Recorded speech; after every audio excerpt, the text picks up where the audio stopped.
Hi. I wanted to make this video today to give a contribution to the sort of never-ending experimentation of how to get more sustain and better tone out of your Stratocaster. So for those of you who don't know or are vaguely familiar, there are three standard ways to set up a bridge on a Fender Stratocaster, right? So there's the standard floating setup. The advantage to floating is that when the bridge is floating, it gives you the ability to depress the whammy bar and get a lower sound, or raise the whammy bar and get a higher pitch, right? One disadvantage to this, though, ostensibly, is that, and well, not just ostensibly, there's some good videos out there if you want to check it out, is that while you have more versatility with the whammy bar, the sustain of the guitar suffers, and thus the overall tone of the guitar suffers. Right? So one thing that a lot of Strat players do to counter this is they will deck the bridge, so-called. So decking is when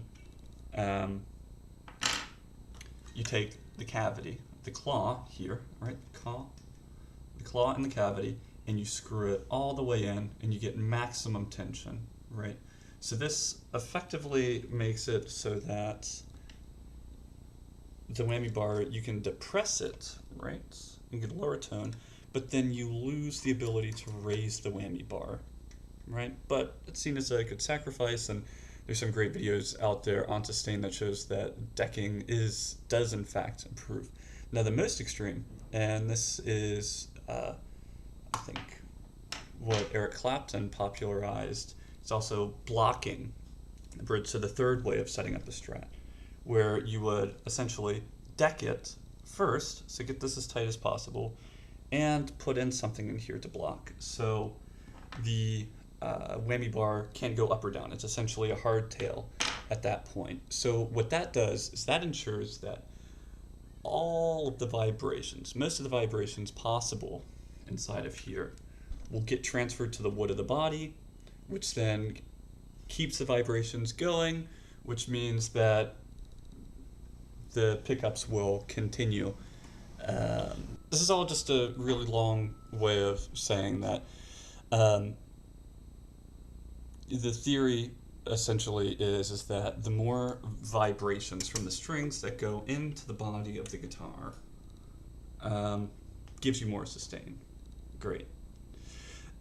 So I decked my Strat. I'm rather new to the Strat game. I've been playing guitar for a while. I've always admired Strats, but I just never purchased one, in large part because I grew up on two pneumatic bridges, so I was used to having about, a solid fair amount of clearance between strings and body here, right? And I have a very sort of heavy attack when I'm playing. But I'm a big fan of Steve Ray Vaughan. I've been obsessed with him forever, so figured I got to get a Strat finally. And I did. I decided to deck it. And when I decked it, one of the first things I noticed with playing, just sort of sounding a chord, was I did feel way, way more vibrations in the body. Maybe that's not true, and I just imagined it after the fact. Also possible, as is the case with a lot of sort of myths about tone. But I seemed convinced by it.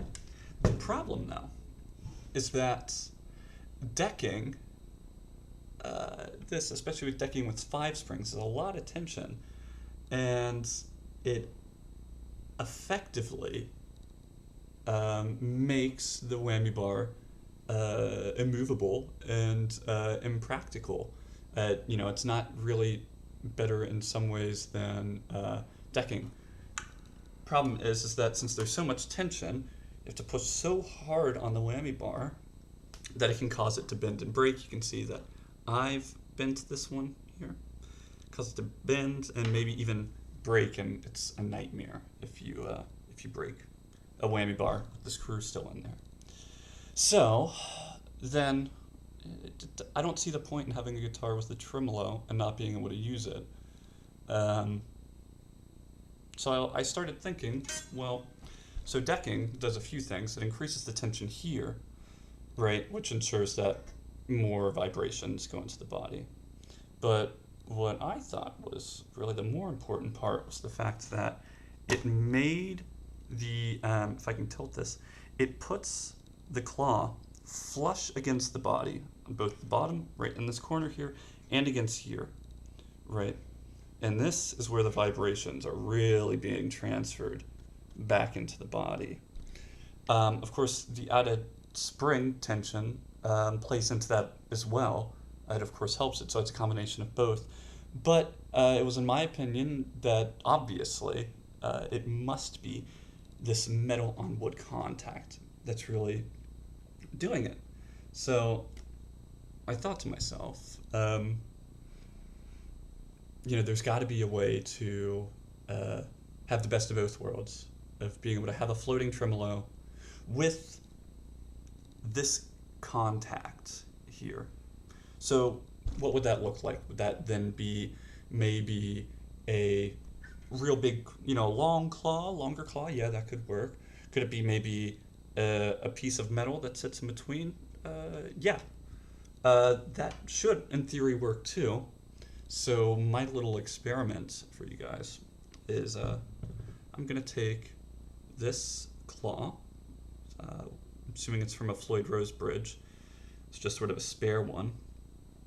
And I'm going to take out this old claw. I'm going to put this up here, right?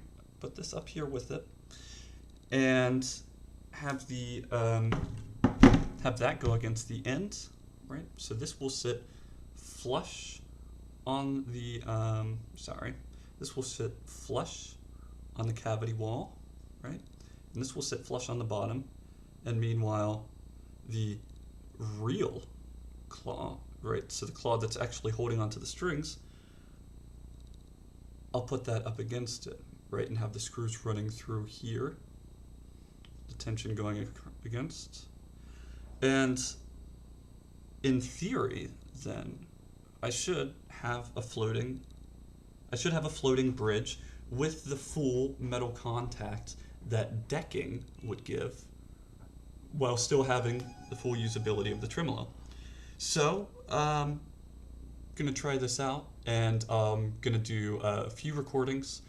So I'll play a couple of my favorite Stevie Ray Vaughan tunes for a sustain test, and then do some more standard sustain tests, like playing single notes or single bends. Also I figure, since I'm already gonna be removing the claw and adding whatever, I'll go ahead and do another recording of what it sounds like to have a floating tremolo compared to a decked tremolo.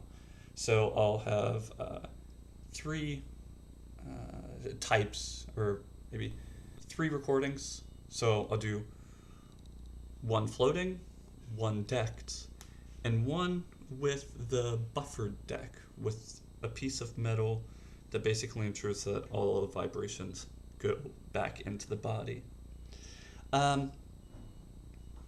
Yeah, let's give it a try.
So it's a day later, and I've had a chance to go back and listen to the recordings and organize the video and put them side by side.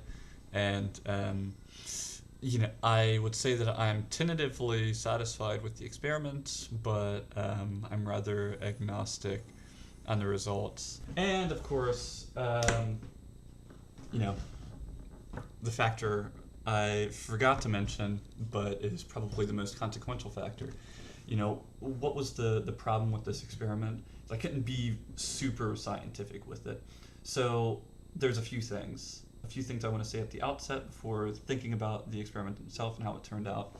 One thing is, going back and listening to the recordings, it does sound like my attack is a little bit harder on the decked and the buffered deck than it was on the floating.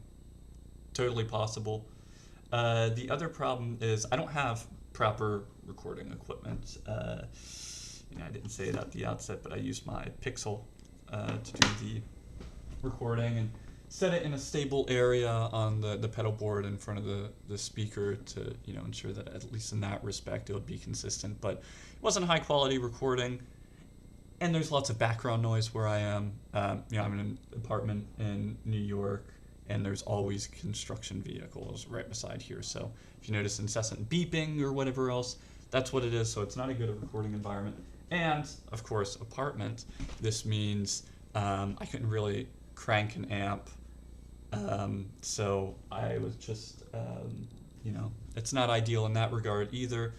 Plus, since I don't have like a studio mic and really good equipment, I couldn't actually, isolate the sound and look at a sonograph, of when exactly does it go completely away. Maybe this is something that one of those other, two guitar guys can do who has the equipment. Maybe I'll have it someday, but for now, this will have to do. My first instinct when I listened back was to say, oh, of course, this buffered deck, it has the best of both worlds now. I have a floating trim, and it sustains just as long as the deck. But then I went back and listened to it a couple of times, and I don't know. This is one of those problems with tone challenges in general, where so often differences are imagined, and other times they're not. I don't know. So I'll let you guys decide what you think. I think for me, it's an idea that I definitely would be interested in pursuing a little bit more. So I should say that there are some downsides to what you saw. I'm sure that there will be some people who watch this who were utterly appalled by the handiwork that I had here. So this is obviously not a permanent solution. You can see here if you look inside, so it's sitting on top of it.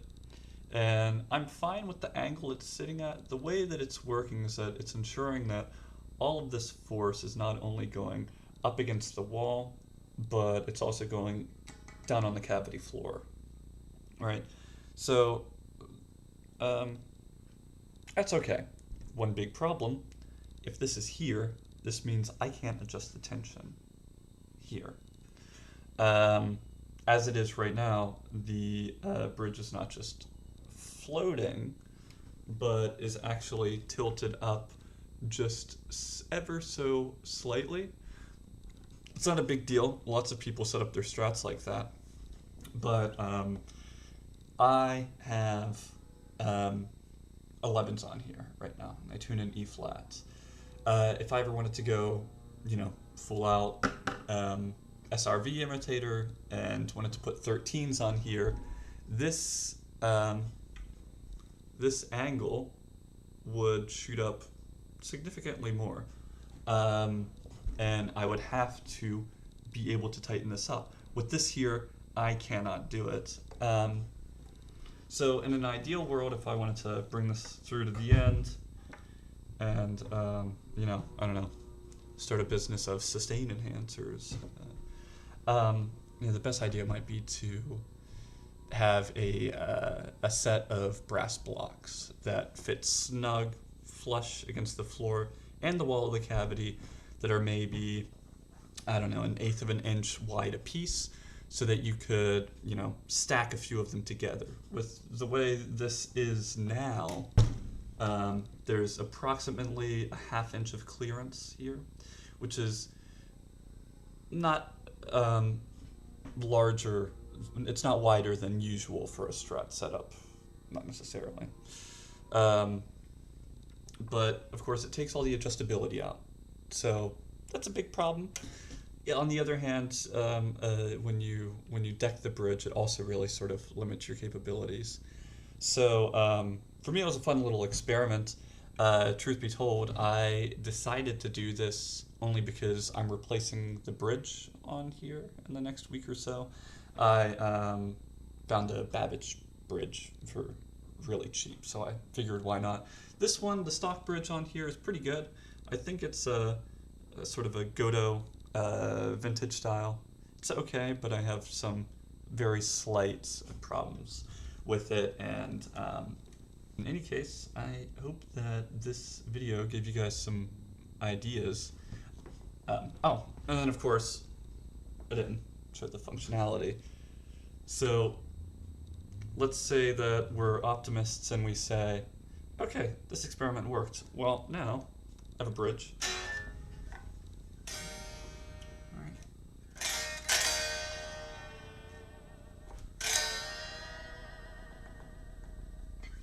You know, you can do the old Jimmy Page trick. This was the old Jimmy Page trick to get the bridge sticking up a little bit, right?